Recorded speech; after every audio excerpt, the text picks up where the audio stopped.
So guys bihe byiza cyane kuri mwe mwese mudahwema kutugaragariza ndetse kutwereka yuko tubana bya buri munsi.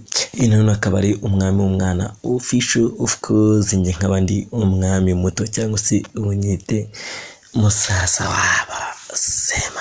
So guys, reka nkwifuza gukanda subscribe niba utarayikanda kugira ngo ujye ubasha kujya ubonera ku gihe amakuru yacu kuko tuyabagejejeho. Murabizi amaze iminsi ari gucicikana ibintu bijyanye n'amakuru menshi cyane ari kuvugwa hagati ya Diamond Platnumz n'uwo twakita Zuchu, and then hakazana none kuvugwa ndi makuru kuri umugabo wa Zari The Boss Lady hamwe na Zari ubwe. Sinandaro yo gutandukana kwa Zari cyangwa sinandaro yo kuba Diamond yatandukana na Zuchu neye. Nabonye ngira ngo amashusho Diamond Platnumz ari makata mari kumwe na Zari, bikaba ariyo bivuga yuko ariyo nandaro yaba yarateye kuba aba bombi haza mu runtu. Ku munsi w'ejo nibwo hiriwe havugwa ikintu nakita nk'amakuru ni video yiri buri gucicikanya ku mbuga nkoranyambaga, uwo twakita umugabo wa Zari Shakiba Rutaya arimo apakira agiye kwisubira Uganda asiga Zari na Hassan. Ni ibintu byiriwe bivugwa bisakazwa, bibutse yuko nanone Diamond Platnumz Zari yigeze gusohora urwandiko rumutuka avuga uti je hari imbwa nahaye umutima wanjye none yarawushwanyaguje. Ibaza kuvuga amagambo nk'ayo ngayo umuntu mwakundanye, umuntu mwaryamanye, umuntu mwahatwitse ikagira avuga uti hari imbwa nahaye umutima wanjye sha none yarawushwanyaguje. Urumva ko bikaze uko byagenda uko ariko kose. So niyo mpamvu rero gusa navuga yuko ubwo umuntu twakita Zari bwo yarari mu kiganiro n'itangazamakuru we babigarutseho bamubaza impamvu ibyishi inyuma y'itandukana rye n'umugabo we, kuko hamaze iminsi ku munsi w'ejo hiriwe hakatama amakuru avuga yuko we n'umugabo we batandukanye. Ku munsi w'ejo hiriwe hakwirakwira amashusho agaragaza uyu mugabo Rutaya arimo amusiga yikomeza mu gihugu cya Uganda. So nuko bwa ngo haje kuba ikintu cyuko umuntu witwa Diamond Platnumz yaje gusanga Zuchu aho twakita Zanzibar aho yari ari mu gitaramo aza kumusaba imbabazi. Byaje kugaragara yuko mu mashusho twagiye tubona umuntu witwa Zuchu yagize amasoni, nyine ubona yuko ari ibintu bimutunguye cyane, ibintu byari bimutunguye cyane ebana. Nabonye ko ibyo bintu bimukomye tukurya agize ikiniga no kuririmba bikamunanira. So no kuvuga ngo rero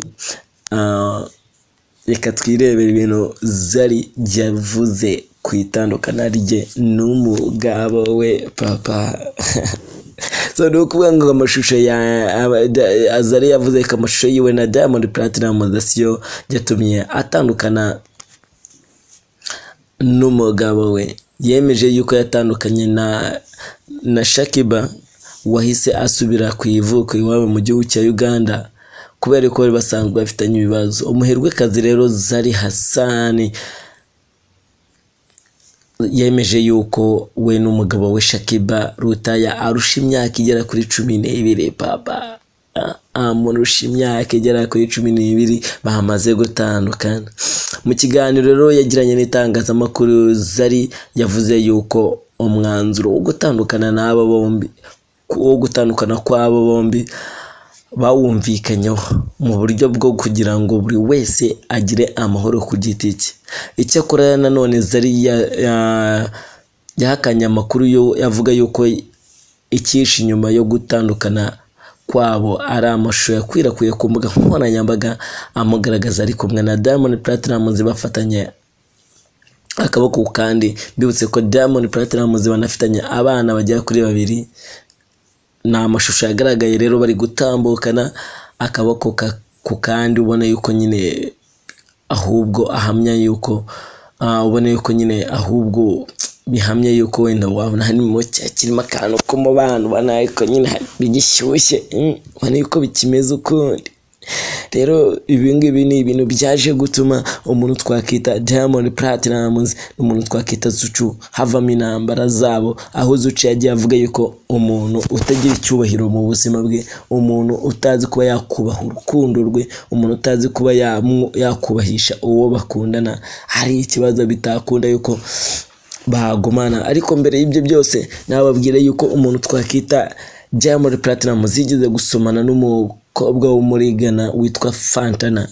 Umukobwa muri Ghana witwa Fantana bigeze gusomana, aho Diamond yaje kwandika amakuru avuga yuko we n'uwo mukobwa ari ubwa mbere yabasomanye n'umukobwa usanzwe uzi gusomana bya nyabyo. Ati njye nasomanye n'umuntu ubizi. Ibyo bintu nabyo byaje gusembura Zucu, avuga yuko nabwo barongera baratandukana, ariko ngo kubera imbaraga z'urukundo niyo mpamvu baje gusubirana. Kubera imbaraga z'urukundo twaje kongera gusubirana, binaba ngombwa yuko ngiye kwemera kwihanganira kubana n'iki gikomere ibihe byose, ariko nkakomeza nkabana n'umuntu nkunda. So urumva rero na gutandukana kwabo ni ibintu bamenyereye cyane ariko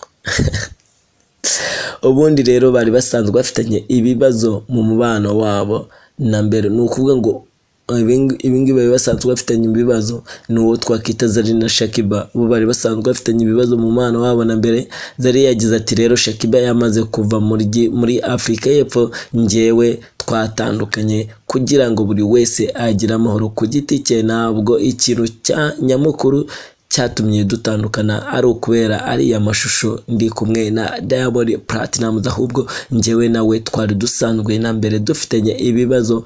Nafashe umwanzuro wo